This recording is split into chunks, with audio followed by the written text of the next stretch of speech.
Week 4 of college football just around the corner.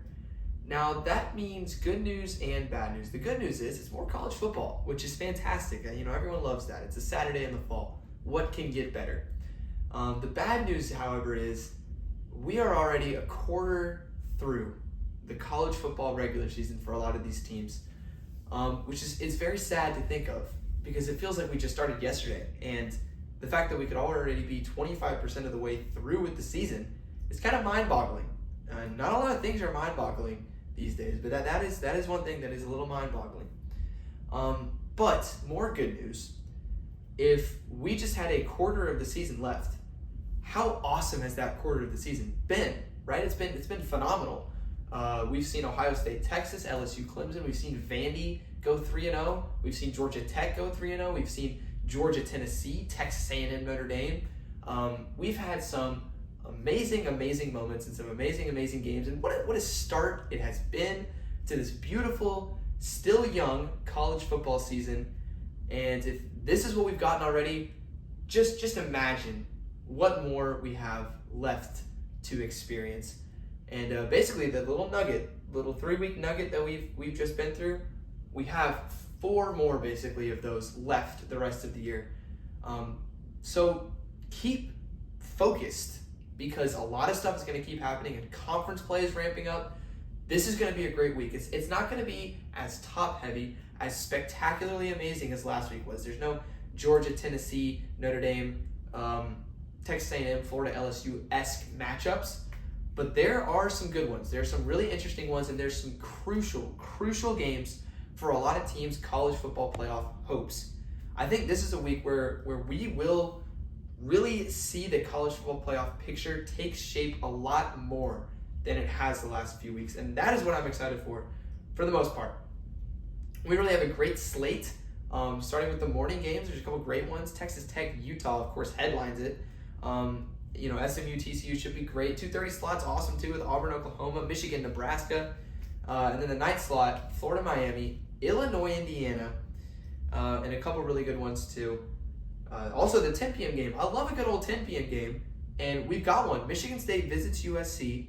That'll be the late night game. I cannot wait to watch that game as we film the Instant Reaction podcast. It's going to be awesome. Aiden Childs versus Jordan Mayava. Can't wait for it. Cannot wait. But time wasted is not something that we can afford. So we're going to get into it. Obviously, there's some elephants in the room right now. Of course, Lance the Glance is back. He's previewing Vanderbilt, Georgia State right now. He's doing a great job. We love him on the show. Will is already back in Birmingham. So he's taking a long holiday. But the Off the Bench podcast does not sleep. So I am still here. I'm still grinding it out. Cabo Bob's Cup still here. iPad not here. It's been replaced by the laptop because the iPad's at 2%. And we can't have that kind of slacking on the show. So it's 1 game suspension for the iPad. But, if he builds himself up a little bit more, he might be back into the rotation. We'll have to see. It's more of a character issue than anything else. Of course, Notebook is back. Notebook is as sure a thing as any. If I'm not here, the Notebook's not here. If the Notebook's not here, I'm not here. I couldn't do any of this show without the handy dandy Notebook. So with that, we're going to get into it. Week 4. We're going to start off with checking to see if Will has sent me his picks. He has. Let's go. Big time W for William Arundel. So we're going to start with Texas Tech, Utah. Now I have a couple thoughts about this game broadly. First of all, I love the Big 12 getting this sort of national level attention. Everyone's talking about this game. This is one of the most excited, hyped up games of the week, and I love that because the Big 12 is the most fun conference in college football. I love it so much. And these could be the 2 best teams in the Big 12. They are the 2 best teams that I have ranked in my power rankings in the Big 12. I have Utah at 21. I've got Texas Tech at 25. And the winner of this game, theoretically, odds-wise, catapults themselves into the favorites position in the Big 12. Now, that's what people have been saying all over college football about this game this whole week.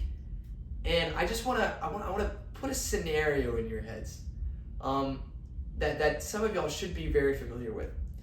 So picture an orange and black team out of the state of Oklahoma with a Heisman contending running back coming off a really, really, really strong season. In fact, coming off a season where they were a Big 12 championship win away from potentially making the college football playoffs. They're coming into the new year with a lot of momentum. They've got an easy schedule. They're ranked in the top 25, and they are about to butt heads with new Big 12 opponent Utah. And all of a sudden, the ranked Utes are facing off against the ranked Cowboys of Oklahoma State, and it seems like the winner of this game is going to catapult themselves into the number one position in the Big 12 and will further increase their odds to win the conference. Now, I honestly forgot who won that game because that game didn't mean anything. Oklahoma State went on to implode that season. I think they maybe won 3 or 4 games last year. And now, they're a shell of themselves. Mike Gundy's still there, but they lost by 66 points to Oregon. And Utah, on the other hand, didn't really do anything much last year also. Those two teams were irrelevant in the Big 12 race. And we had an early season, I think it was either week 3 or week 4 game, that a lot of people said was going to decide the Big 12. And it didn't matter.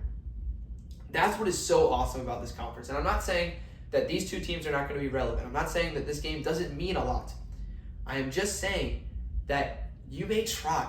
You may attempt. You may think that you have a grasp on what the Big 12 is. And then all of a sudden, some random team comes out of nowhere and makes noise. Who knows? Houston could win the league for all that we know. I don't think that's going to happen. I would never pick that to happen. In fact, I would pick either Texas Tech, Utah, or Iowa State to win it. But who knows? That's the beauty of the Big 12. That's what I love so much about that conference. But yes, this game will decide who the media will pick to make the college football playoffs out of the Big 12 100%. And it's a really fascinating one. Now, there is one thing I hate about this game. Usually, I strongly despise big noon kickoff because it takes big games. Like, for example, the Ohio State-Michigan game, the Ohio State-Texas game, Ohio State-Penn State through all the years that they've played. And it puts it at 11 a.m. And I hate that because big marquee matchups should not be at that time. I'm not trying to dunk on 11 o'clock games. I'm just dunking on a top 5 matchup being an 11 o'clock game. I didn't have a problem with this being big noon kickoff because this is not a top 5 matchup. This is Texas Tech and Utah. And it being big noon kickoff is gonna bring the attention of America towards that game. And I am all for that, and I love that. But this is not Eastern time. Utah does not play in New York. Utah does not play in Happy Valley or Atlanta. They play on the West Coast. They play in Mountain Time. So this game is not a big noon kickoff. It is big 10 a.m. kickoff. And that drives me up a wall. I hate that. I mean, 11 o'clock games should be banned for West Coast teams. I think it's ridiculous. I mean, this is, arguably Utah's biggest home game of the year. And they're playing it at 10 a.m.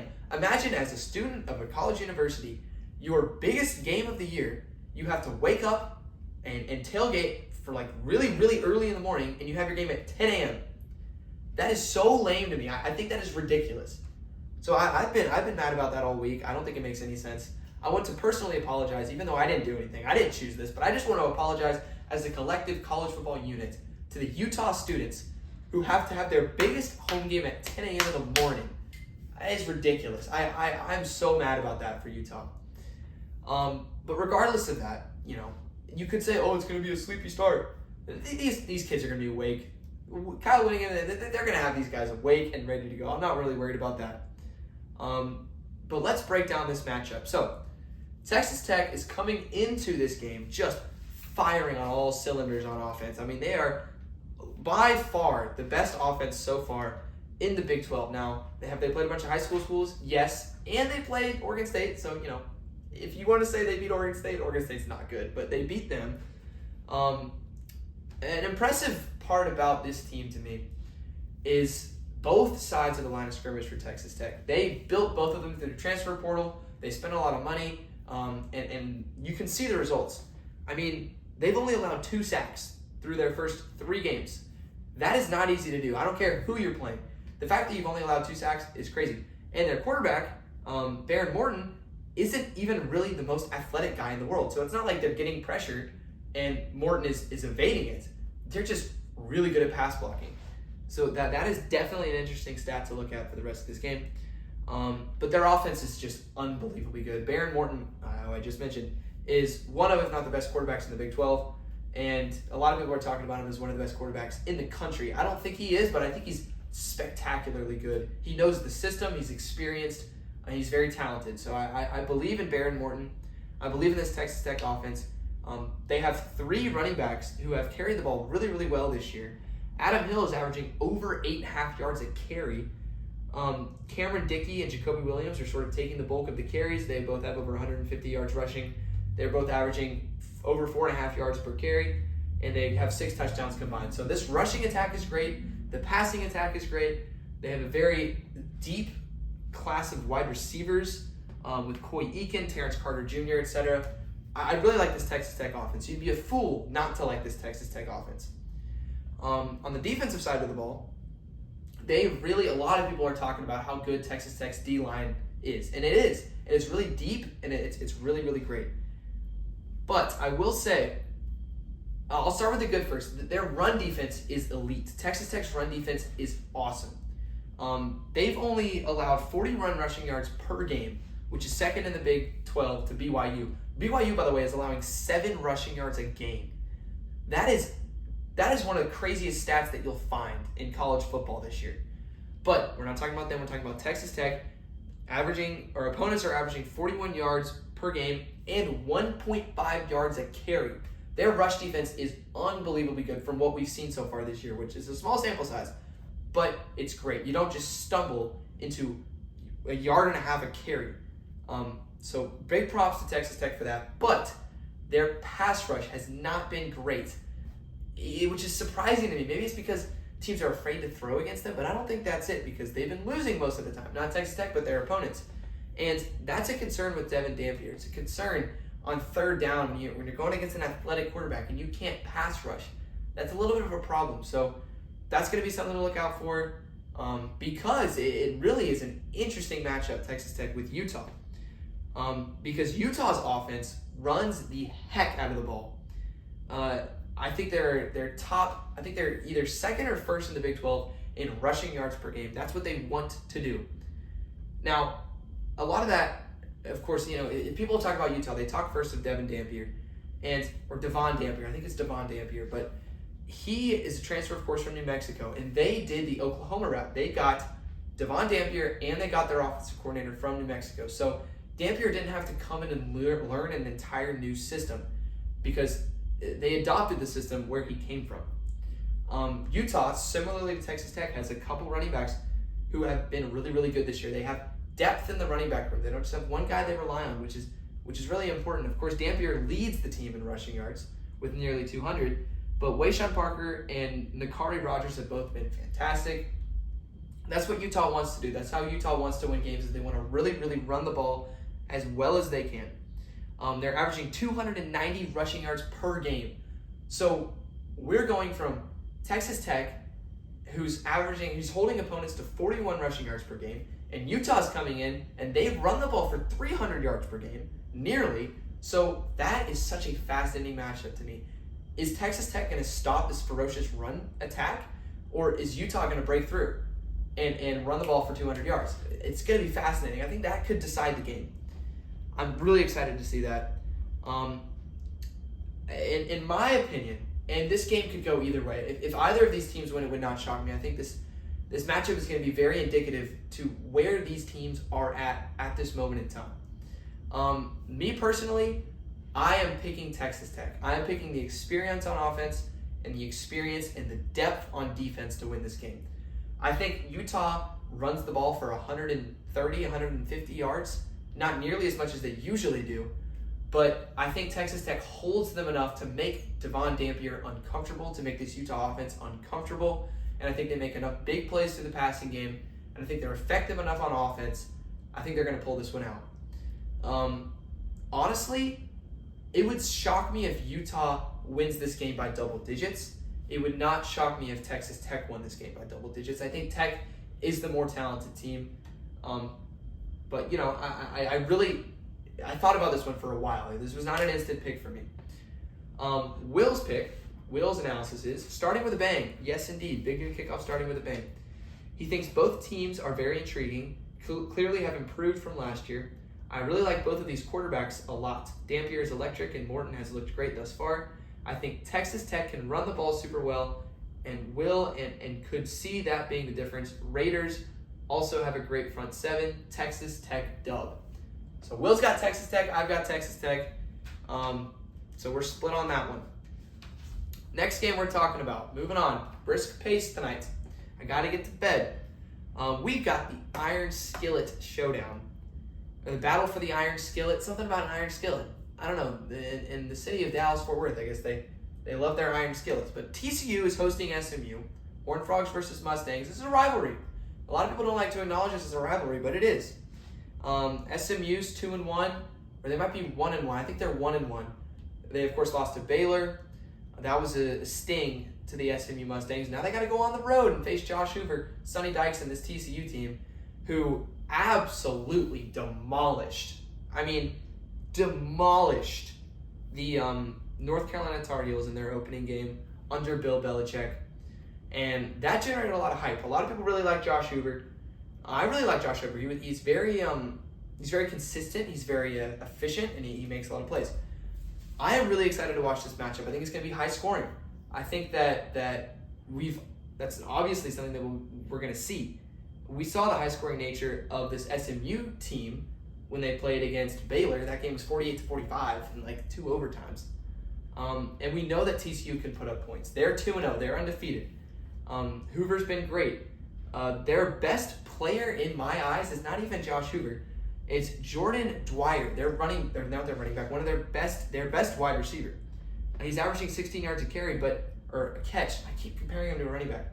He's got 2 touchdowns. He has a long of 33 yards. So he's not this explosive downfield receiver that's going to beat you over the top, but he's such a creative route runner, and he's so good at finding the open spots and zones. He seems to just have it clicking with Josh Hoover. Dwyer and Hoover, that's the matchup that SMU has to shut down. But if you shut that down, you have a lot of guys on this TCU team that are electric downfield. Mainly Joseph Manjack IV. He has just 6 catches, but for 138 yards. He's averaging 23 yards a catch. So I think this TCU team is dynamic. I think the key to this game, the main key to this game, is can this defense, this Mustangs defense, limit TCU's explosive plays? Now, last year, SMU was fabulous on defense. They were the best defense in the ACC, numerically, by far. And they, of course, limited big plays because of that. And they have 2 of the best safeties in the country. So you would assume coming into this year that they would limit big plays. But if you turn on the Baylor game, if you're watching the CW network, you would see that was not the case whatsoever. Baylor lit it up. Kobe Prentice was running all over that team, and so were their other big receivers, and Sawyer Robertson threw for like over 400 yards. So they haven't limited big plays yet this year, which is interesting because you would have assumed that they would be able to. So to me, that's how SMU lost. They had a grip on Baylor. They should have won that game. They were winning that game pretty much the whole time. And then they let Josh Cameron and Kobe Prentice beat them down the field, and they let Sawyer Robertson generate enough big plays so they could win this game. That's what SMU has to limit if they want to beat TCU on the road, is the big plays. And SMU has beaten TCU on the road in recent memory, so it's not crazy to assume they can waltz in there and win. Kevin Jennings, of course, has been in these spots before. He's much more experienced than Josh Hoover is, and SMU can run the ball, and they've got a really good tight end, RJ Maryland. I do trust Rhett Lashley more than I trust Sonny Dykes. I trust these SMU safeties. I trust SMU's defense to make plays more than I trust TCU's. I think SMU's going to put up a bunch of points. I don't think TCU's defense has seen anything like this SMU offense. And I like SMU to waltz into Fort Worth and knock off TCU to really reignite their season. And if people don't remember from last year, SMU lost really early at home to BYU. And people were really concerned. They were saying, oh, this SMU team, they're not going to be anything. No one was talking about SMU. Their offense looked terrible. And then they went out and they dominated the ACC, and they were fantastic the rest of the way, and they beat TCU by a lot of points too. So I really like this coaching staff at SMU. I really like their safeties. I really like their defense enough to limit the big plays, just barely enough for Kevin Jennings and this offense to go out and win the game. So I got the Mustangs. Will says, boy, SMU might have been looking ahead the past few weeks for this big road test. I've really gone back and forth, just have more trust in Josh Hoover at home and what the Frogs bring offensively. So there's Will and I's first discrepancy. I've got SMU, he's got TCU. Cannot wait to see this game. It's going to be high scoring, it's going to be fun. Cannot wait for the Iron Skillet battle or whatever the heck it's called. Next game we're going to be talking about, we're shifting gears back to the Southeastern Conference. I've been talking all this talk about the Big 12, and now we're back in SEC land. We're back where it just means more. The Auburn Tigers, 2:30 on ABC, are traveling to face the Oklahoma Sooners. Now, oh boy, if you're an Oklahoma fan, if you are related to Jackson Arnold, if you are a friend of Jackson Arnold, if you have a friend that goes to Oklahoma, whatever it may be, if you're whatever related to this game, you have been circling this game on the calendar. It is Jackson Arnold's return to Oklahoma. Now, a lot of people have been talking about this headline, and I've heard some people say, "Oh, we're overblowing this. It's not that big of a deal. Why are we only talking about this storyline?" It is a storyline. It is a big deal, and I think we should be talking about it. Now, a lot of people have been talking about how they're afraid of this Auburn offense. They're afraid of Jackson Arnold. People think Oklahoma is going to be intimidated when Auburn brings Jackson Arnold and this offense back into their stadium. I am here to say that if there is anyone that is not scared of Jackson Arnold, it is the Oklahoma Sooners and this defensive coaching staff, because they just saw for a whole year the worst of Jackson Arnold. That's burned into their brains. All the Oklahoma fans, Brent Venables, his whole defensive staff, knows how bad Jackson Arnold can be. And I mean, if I was Brent Venables, I wouldn't be scared of Jackson Arnold at all. He was terrible last year. He was awful. And you can blame that on his wide receiver injuries, but I mean, we haven't seen from Jackson Arnold once during his entire college career an ability to effectively, efficiently move the ball down the field through the passing game. It just hasn't been there whatsoever, not even with Auburn. So if I'm Oklahoma, I'm not nearly as afraid of that as I've heard anyone say. I do think this is going to be an interesting game. I think if we're looking at Auburn, we'll look at them first. They're the road team. They've won games by running the ball and running the ball and running the ball. And they can do that really well. Damari Alston and Jeremiah Cobb have been great.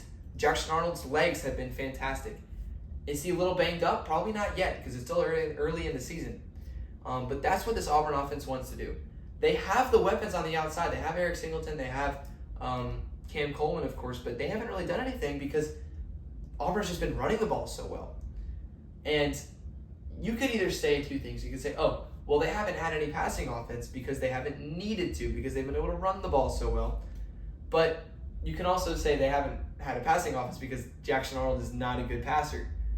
I would listen to you with both of those arguments. I tend to side with the Jackson Arnold is not an elite quarterback argument.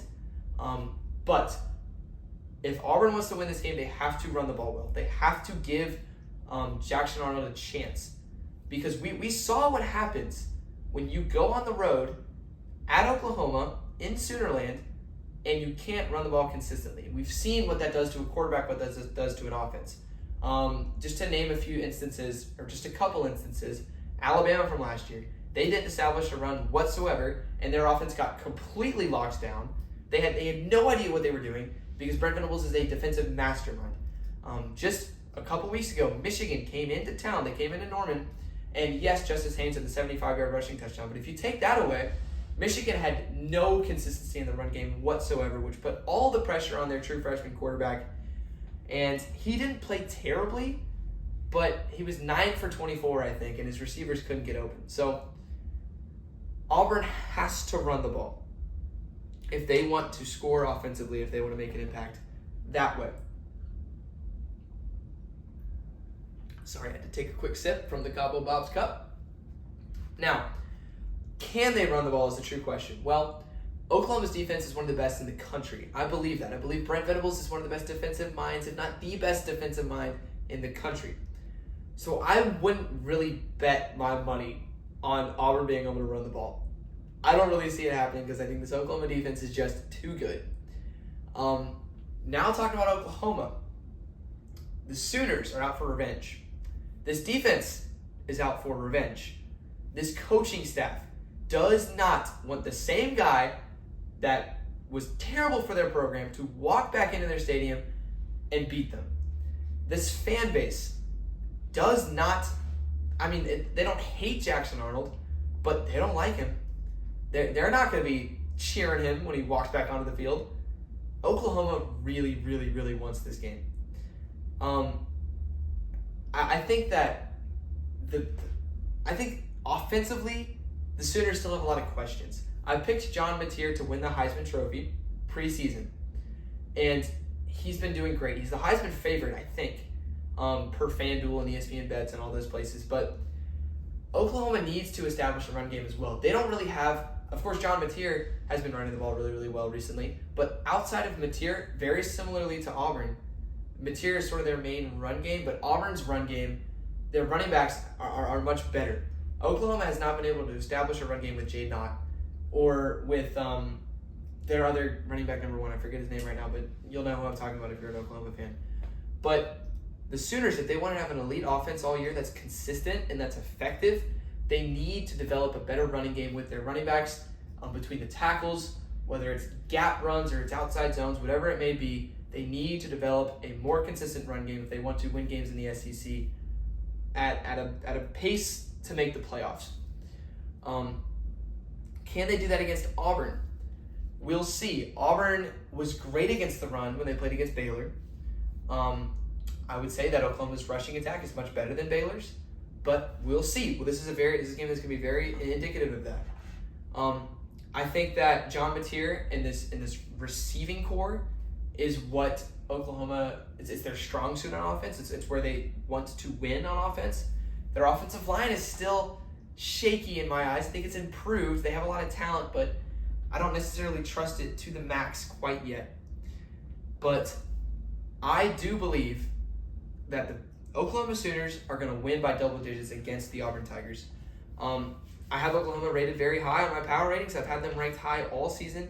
I've got the Sooners at number 8. I've got the Tigers at number 24. I think this is more a praise to Oklahoma than it is a slight to Auburn that I have Oklahoma winning this game. But I think they're the better team. I think they have the much better defense. I think they're much better coached. And I think their quarterback, I trust Oklahoma way more on third down. I don't trust Jackson Arnold at all on third down. I think third downs are going to be a disaster for Auburn. And I think they're going to be great for Oklahoma. And I've got the Sooners winning at home at 2:30. And they're going to be then undefeated going into the Red River Shootout, I think, which is big time. That game's going to be huge. Let's see what Will's got. Shocker, I bet Will's definitely picking Oklahoma. Will says, as much as I'd love OU stomping little brother, Auburn hangs around. OU has some key injuries and Auburn can put up points, but Sooners are just too explosive to me. Think they clean up special teams and turnovers. Now, that's an interesting point because Oklahoma was not good on special teams at all against Michigan. In fact, they made a couple special teams mistakes that kept Michigan in the game. So they can't really have that against Auburn, or they can maybe, but they don't want to have that against Auburn. They don't want to develop a trend there. That's the worst thing that they could have happen. Moving on to our next 2:30 game, 2:30 on CBS. What a lot of people say is the Big Ten game of the week. I don't say that, but a lot of people do. Michigan is traveling to face Nebraska. Now, this is Bryce Underwood's second road game. Of course, Bryce Underwood, the number 1 overall recruit, super highly touted quarterback, super talented guy. I'm a Bryce Underwood believer myself. He struggled against Oklahoma. This receiving core especially struggled against Oklahoma. Now they've got Nebraska. Now, the Cornhuskers, another very interesting team. Matt Rule has coached this team for the last few years. Nebraska has yet to get that key signature win that has sort of brought them to relevancy. Now, last year they beat Colorado. That was a big win for them. And then soon after, lost to Illinois, got the brakes blown off them by Indiana, and sort of just fizzled out. This year, if they beat Michigan, they firmly place themselves on the map as not a Big Ten title contender. They're not winning the Big Ten. But they could be that Indiana team that sneaks into the playoffs that no one saw coming if they win this game. This is a big one. Of course, it's going to be a great environment there in Nebraska at 2:30. I wish I could go to that game. That game's going to be awesome. Dylan Raiola, of course, this is his opportunity to make his stamp on college football. Right now, people just sort of know him as that Patrick Mahomes impersonator who hasn't really done much. This is his chance. Now, Dylan Raiola has been pretty great so far this season. Nebraska's passing game and their offense has been really smoothly run. Now, of course, 2 of those games are again against high school teams. The one real game they played was in Kansas City against Cincinnati to open up the year. That was on, I believe, Thursday night of week 1. It was a great game. Some interesting things that happened in that game. Dan Key stood up for Nebraska at the receiver position. They need someone out there to give Raiola some help. And also, they let Brendan Sorsby, quarterback of Cincinnati, they let him run for over 100 yards on only like 18 carries and at least 1 touchdown. So that's a concern. The quarterback run is a concern. Does Michigan necessarily have a lot of designed quarterback runs in their playbook? Not that we've seen, but it's a little concerning that they let the athleticism of Brendan Sorsby beat them, where Bryce Underwood is far more athletic and far more talented. I think going into this year, I looked at Nebraska's offense as their main strength. Their offensive line is experienced. Dylan Raiola is super talented. He has the keys and the facilities to be a great quarterback. And now they have a really good receiver core, much better than they had last year. But the defense, I saw as a little bit of a question mark. They were really good run defense last year, but they lost a lot of their interior defensive tackles and the linebackers that really made them elite at stopping the run. Those guys are not there anymore. So Michigan, what they want to do is they want to hand the ball off to Justice Haynes and Jordan Marshall and run the ball and make it comfortable for Bryce Underwood to win on the road. I've got Michigan winning this game. I think this is a huge win for the Wolverines. I think they're more talented than Nebraska. But I think what isn't talked about nearly enough is Michigan's defense. This is an elite defense.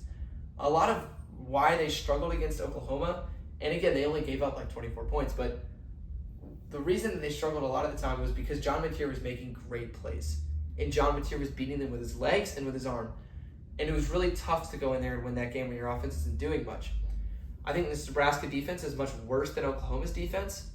I think that Michigan establishes a run. I think Underwood makes a couple big plays that make us go, wow, that's why he's the number 1 quarterback recruit.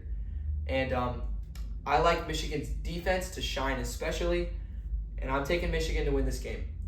Would it shock me if Nebraska won? I would be a little surprised, but I wouldn't be shocked. Will says, both these teams haven't looked great thus far, but styles make matchups. Nebraska likes to play cover 1 man a lot. Big brain, So he's getting smart by saying Nebraska plays cover 1. And they did against Cincinnati, that's for sure. Cincinnati had no idea what they were doing. Don't think that's the smartest thing to do when playing Bryce Underwood in their dynamic run offense. Could see Underwood and others break some runs. Wolverines in a close one. So Will thinks it's going to be a little close. We'll see. I think Nebraska could run man coverage pretty well against Michigan because their wide receivers are not very good. But I do think Underwood can beat that with his legs. So I've got Michigan. Will's got Michigan.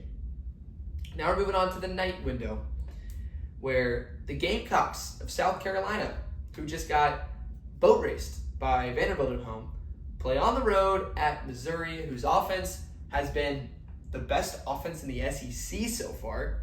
So this matchup is very, very interesting as well. Of course, South Carolina, the main story around South Carolina is the health of Lenora Sellers. Per On3 Sports, as of about 7 hours ago, I haven't really checked since then, Lenora Sellers is expected to play in this game. Will he be 100%? Probably not, but he will play. And immediately, that makes me have a lot more faith in South Carolina than before. South Carolina's offense has been stagnant. It has been a mess. They can't run the ball consistently, and none of their wide receivers can really make plays down the field. So, against Virginia Tech, they really just gave the ball to Lenore Sellers and said, hey, can you make some plays on third down? Can you save us a little bit? Their special teams, of course, kind of contributed in the winning the game against Virginia Tech.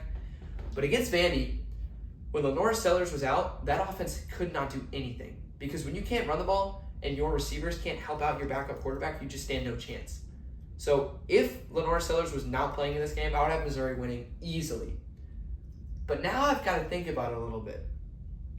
Of course, with South Carolina, I've been down on them a lot. To start the year, I thought they were overrated. I didn't think they were going to lose at home by 24 to Vanderbilt.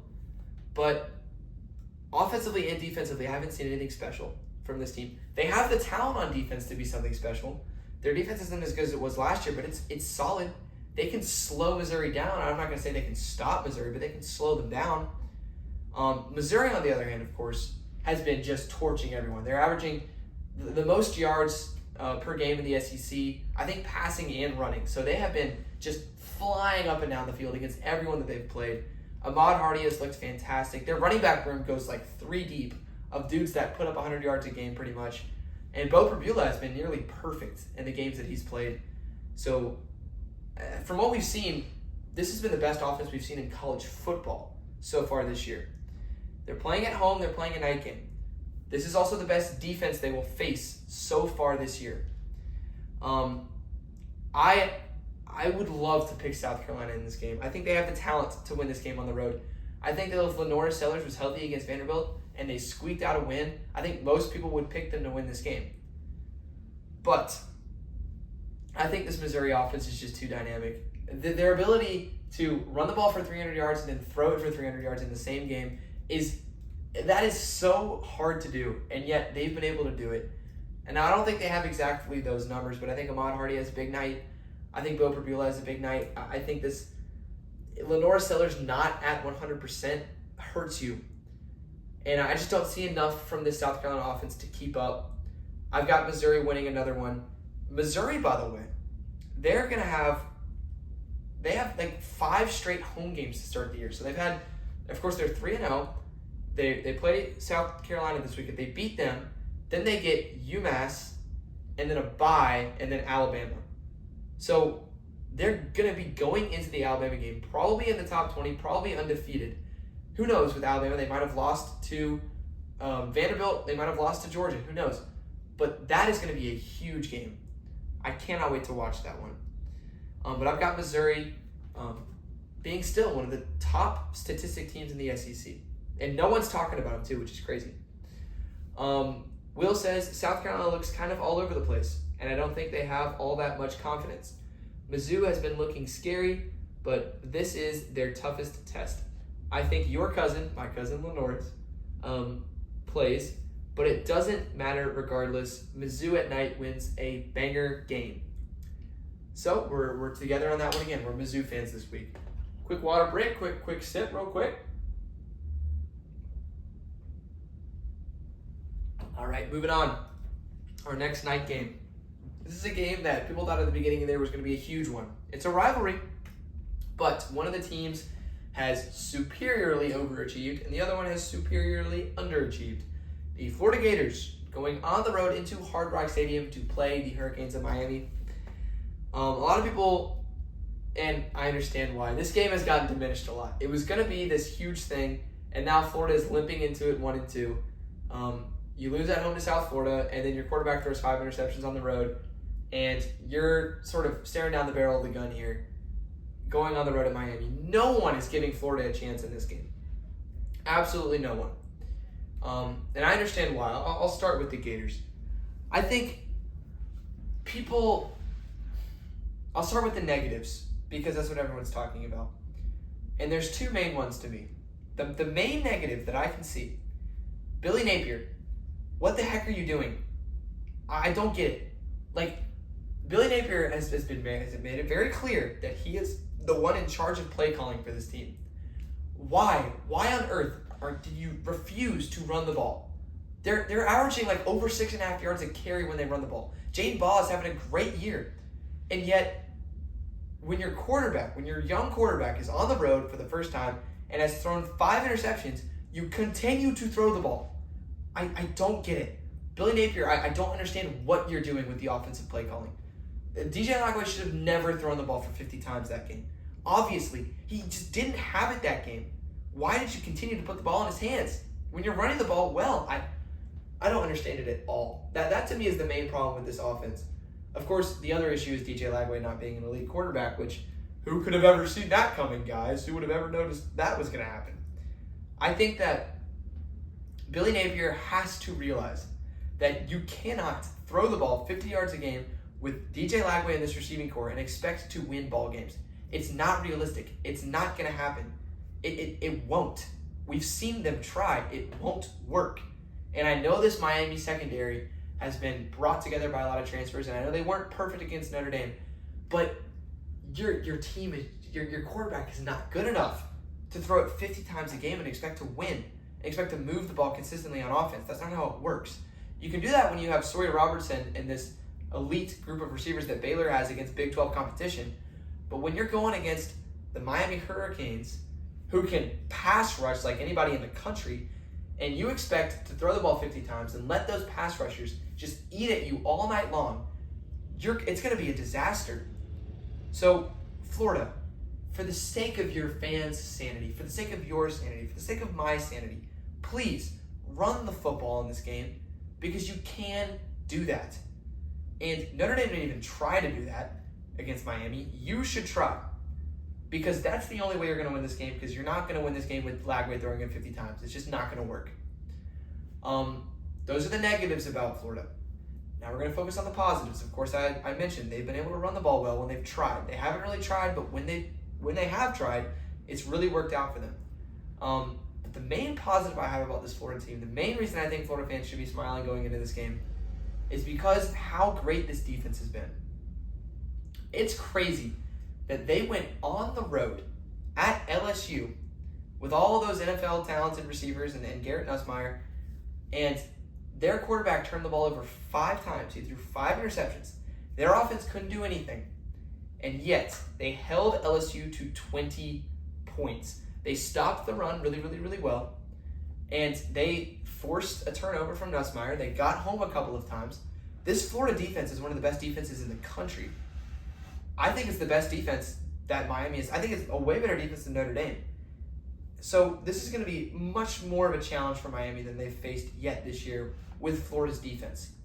I'm really excited to see that matchup. It's also the first time Florida will wear their white uniforms this year. Maybe that's really going to help them out. Who knows? With Miami, everyone's already talking about Carson Beck as one of the top quarterbacks in the country. How crazy is that, by the way? How ridiculous are quarterback rankings? I hate quarterback rankings.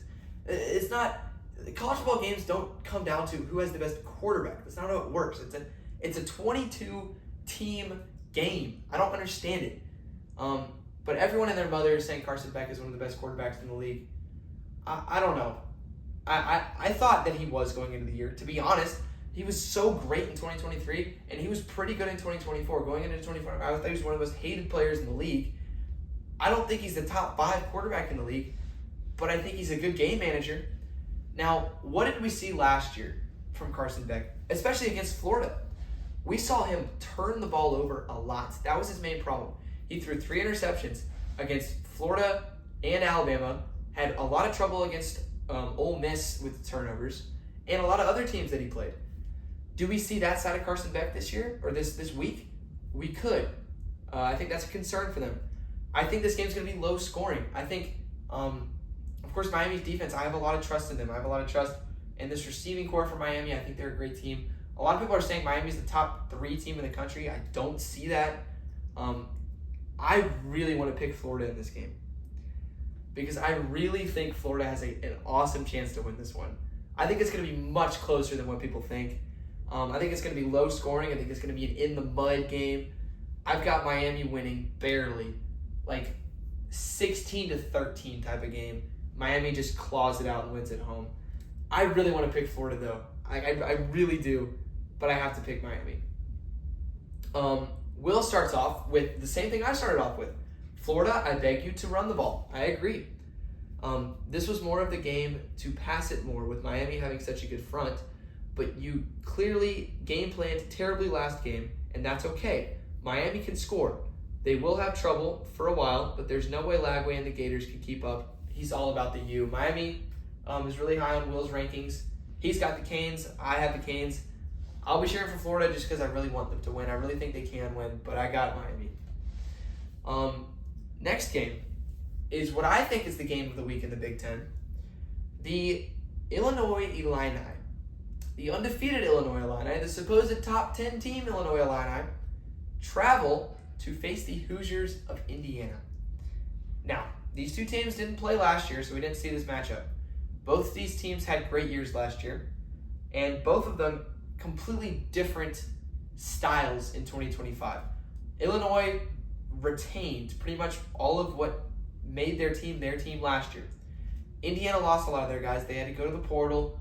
They had to develop some people, and they're very portal heavy. They're very transfer from last year heavy.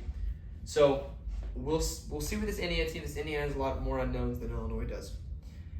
I am still in the boat of Illinois is such a magazine team. And what I mean by that is if you get a college football magazine in the preseason and you're reading through it and you go to a specific team, what the magazines do is they bold the players that are returning starters.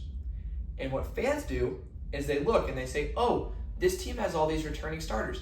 They must be good. They must be really, really good in the next upcoming year because they have all this experience. They have all this proven talent. Now, I get that. I understand that approach. But when I'm looking at Illinois, I see a team that was like 13th in the Big Ten in yards per game last year. I see a team that was not top 10 in yards allowed per game. I see a team that didn't stand out whatsoever in the Big Ten in any statistical category. I see a team that, frankly, got lucky last year. The ball bounced their way a lot. They were not dominant whatsoever, and 9-3 just sort of fell into their laps. I don't think this was a very good team last year, and they returned everyone. So you went from a team that was not very good, in my opinion, to the same team, which theoretically is also not going to be very good. And they're going up against Indiana, who could have improved a lot.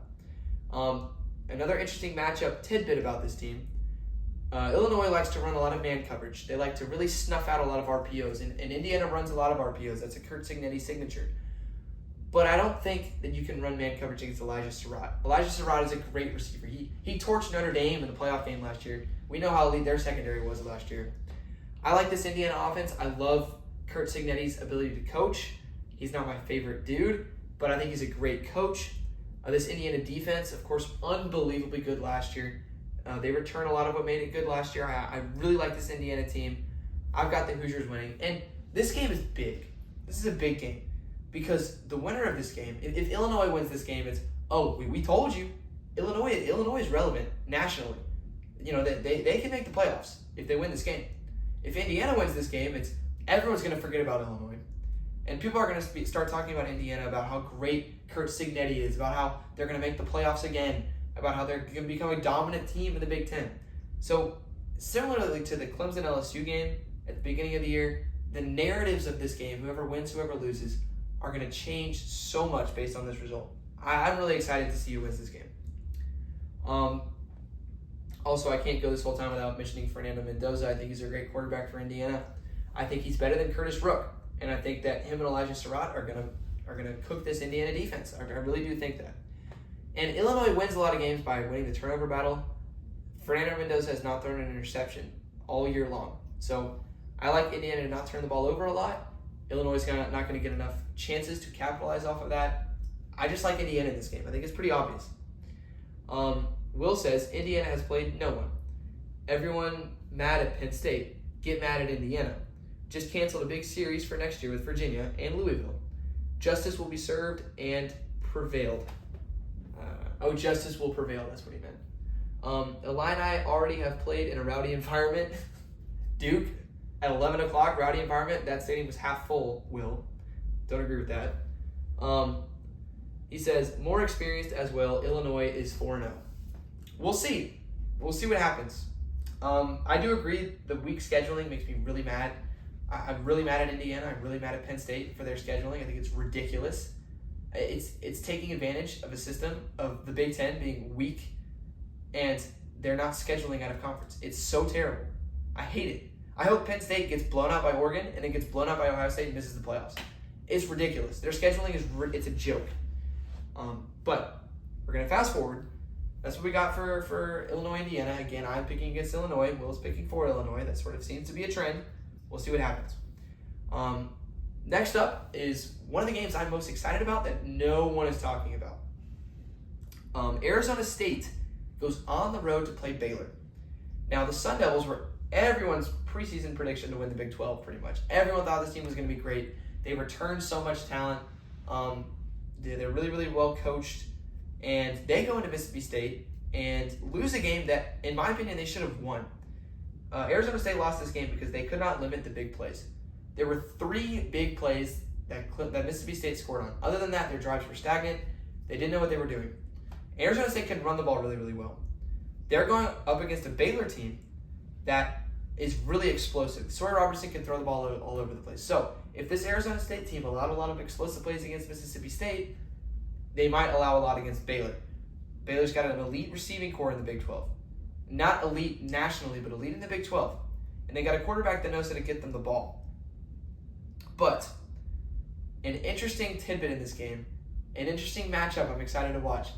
I think this game is going to be high scoring because I think Baylor is going to take advantage of Arizona State's vulnerability to explosive plays. But on the other side, Baylor cannot stop the run. They could not stop the run at all against Auburn. Not to save their lives.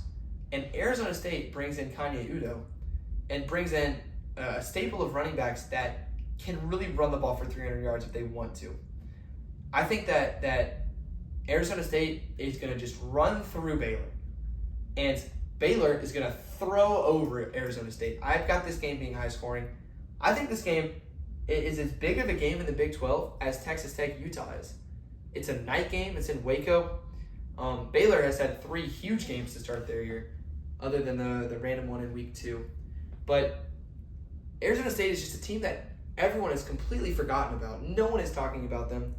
I've got the Sun Devils going on the road into Waco and upsetting Baylor. I don't know if it's an upset. I don't know what the spread is on that game, but I've got the Sun Devils, which I feel like people are sleeping on Arizona State all of a sudden. They lost and they just vanished. No one has spoken of the Sun Devils since that loss to Mississippi State. Will says, last time we saw Arizona State on the road, it wasn't great. I don't think it's good here again. Baylor's passing attack has been amazing. That's exactly what torched the Sun Devils versus Mississippi State, and I agree with that. And Will again, sick of Bears, Sawyer for Heisman. Will's a big Bears fan. I agree that Sawyer Robertson has the potential to torch this defense, but I also think that Arizona State's run game is going to torch Baylor. And I just like that more than I don't know. I think it's going to be a really fun game to watch. It's on Fox. I think it's going to be a blast to watch that game and the Florida game and the Illinois game. I'll have that on the quad box. It's going to be great. Next up is the 10 p.m. game, USC Michigan State. I'm not going to spend a lot of time on this. I've got USC big. I think this team is really well coached. I think their defense is much improved. I love Lincoln Riley and his offensive mind. I think Jordan Mailata is going to be great this year. I think they smoke Michigan State and they get a bye week and they go into Illinois with a lot of momentum. Michigan State barely beat Boston College a couple weeks ago. This team, I don't trust him on defense.